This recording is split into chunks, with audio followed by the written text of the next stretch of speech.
പശു വളർത്തലിൽ വേനൽക്കാല പരിപാലനം.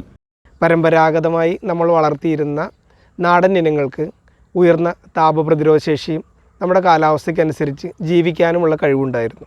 എന്നാൽ ഇപ്പോൾ ഏകദേശം 90% വിദേശ രക്തമുള്ള സങ്കര ഇനങ്ങൾ നമ്മുടെ നാട്ടിൽ വ്യാപകമായതോടുകൂടി വേനൽക്കാല പരിചരണമൊക്കെ തന്നെ വളരെയേറെ ശ്രദ്ധിക്കേണ്ട ഒരു അവസ്ഥയിലേക്കാണ് കാര്യങ്ങൾ പോകുന്നത്.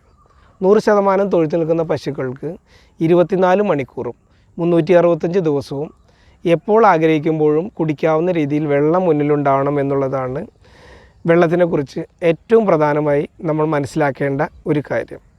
ഒരു ജീവിയുടെ ദാഹം തീരുമാനിക്കേണ്ടത് നമ്മളല്ല, മറിച്ച് അതിനാവശ്യമുള്ളപ്പോഴൊക്കെ വെള്ളം കുടിക്കാവുന്ന ഒരു സൗകര്യം ഒരുക്കുകയാണ് കർഷകർ ചെയ്യേണ്ടത്.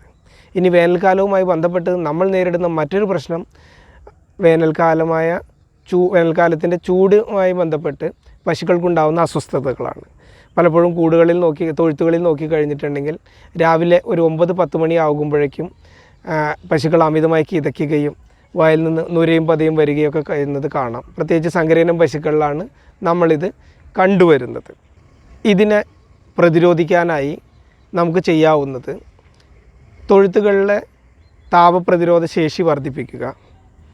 ഇനി ചുറ്റുപാടും തണൽ വൃക്ഷങ്ങളും തണൽ നൽകുന്ന സംവിധാനങ്ങളും ഉണ്ടാക്കുക. മേയ്ക്കാനൊക്കെ വിടുന്നതാണെങ്കിൽ പലപ്പോഴും പുറത്തു പോകുമ്പോൾ സൂര്യാഘാതം, സൂര്യൻ്റെ അമിതമായ ചൂട് ശരീരത്തിൽ ഏൽക്കുമ്പോഴുള്ള പ്രശ്നങ്ങൾ ഉണ്ടാകാൻ സാധ്യതയുണ്ട്.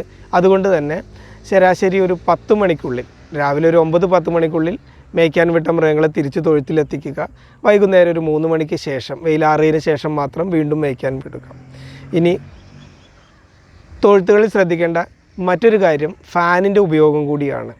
വേനൽക്കാലത്ത് പലപ്പോഴും നമ്മൾ ഫാനുകൾ ഉപയോഗിക്കാറുണ്ട്. എന്നാൽ തൊഴുത്തുകളിൽ ഉപയോഗിക്കേണ്ടത് സീലിംഗ് ഫാനുകളല്ല, മറിച്ച് വശങ്ങളിൽ നിന്നും വായുസഞ്ചാരം ഉറപ്പുവരുത്തുന്ന പെഡസ്റ്റൽ ഫാനുകൾ അല്ലെങ്കിൽ ചുമരിൽ പിടിപ്പിക്കുന്ന തരത്തിലുള്ള ഫാനുകളാണ് എന്നതും കൂടെ ഓർക്കുക.